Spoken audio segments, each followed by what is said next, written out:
DKI Jakarta sebagai pusat ekonomi nasional memiliki potensi besar dalam pengembangan ekonomi digital dan ekonomi kreatif. Didukung oleh infrastruktur, talenta muda, serta akses pasar yang luas, Jakarta seharusnya menjadi epicentrum inovasi dan startup Indonesia. Namun, di balik potensi tersebut, masih terdapat tantangan nyata yang perlu segera diatasi.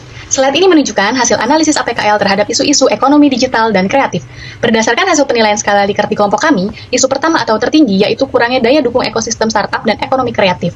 Hal ini tentang belum optimalnya ekosistem startup dan kreatif seperti ruang usaha, modal usaha, komunitas pengusaha, dan lainnya. Hal tersebut menjadi hambatan utama untuk mendorong pertumbuhan ekonomi digital dan kreatif.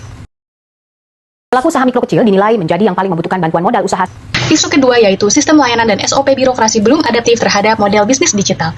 Isu ini memiliki tingkat urgensi lebih rendah, namun perlu tetap diperhatikan agar kebijakan dan layanan publik mampu mengikuti dinamika ekonomi digital. Inilah suasana antrian panjang warga Kabupaten Sukabumi yang akan membayar pajak di Samsat Cibadak, Kabupaten Sukabumi. Membludaknya warga untuk membayar pajak ini terjadi dari pagi hingga siang hari. Isu ketiga yaitu belum berkembangnya inovasi dan kolaborasi ekosistem digital. Hal ini tentang kurangnya sinergi antara pemangku kepentingan baik pemerintah, pelaku usaha, akademisi, maupun komunitas. Dalam tahapan analisis ini, kami menggunakan metode Fishbone, di mana kami membuat menjadi 6 akar masalah. 6 akar masalah tersebut adalah materials, methods, machines, measurement, mother nature, dan juga man. Yang pertama, materials, yaitu regulasi belum sepenuhnya adaptif terhadap model bisnis digital baru. Yang selanjutnya, methods, kolaborasi dengan komunitas seperti Asosiasi Startup Indonesia dan juga Kementerian Pariwisata dan Ekonomi Kreatif belum optimal. Dan selanjutnya, yang ketiga, machines, yaitu minim pemanfaatan big data untuk pemetaan potensi ekonomi kreatif dan digital.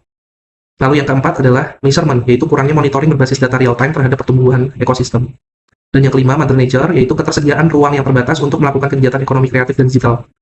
Dan terakhir adalah man, yaitu kurangnya pemahaman tentang model bisnis startup seperti lean startup, venture capital, product market fit.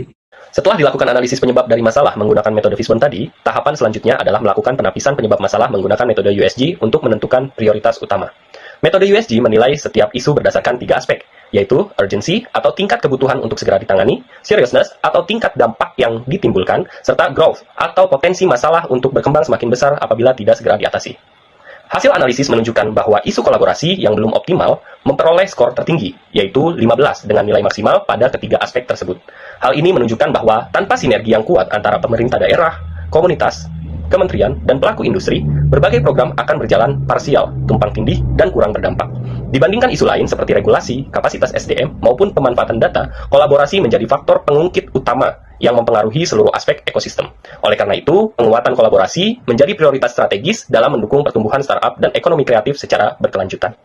Solusi pertama dan menjadi prioritas utama adalah penguatan lead sektor dan governance kolaborasi. Fokusnya adalah membangun sistem tata kelola kolaborasi yang terintegrasi melalui penetapan lead sektor yang memiliki kewenangan koordinasi yang jelas. Dengan adanya kepemimpinan yang kuat dan forum kolaborasi tetap lintas pemerintah, komunitas, dan industri, maka arah kebijakan, target kinerja, serta pembagian peran menjadi lebih terstruktur dan berkelanjutan. Solusi kedua adalah digitalisasi ekosistem kolaborasi. Melalui pengembangan platform digital kolaboratif, seluruh data startup, akses program, peluang pendanaan, serta kemitraan strategis dapat terintegrasi secara real-time. Hal ini akan meningkatkan transparansi, mempercepat komunikasi, dan memperkuat konektivitas antara pemerintah dan pelaku usaha.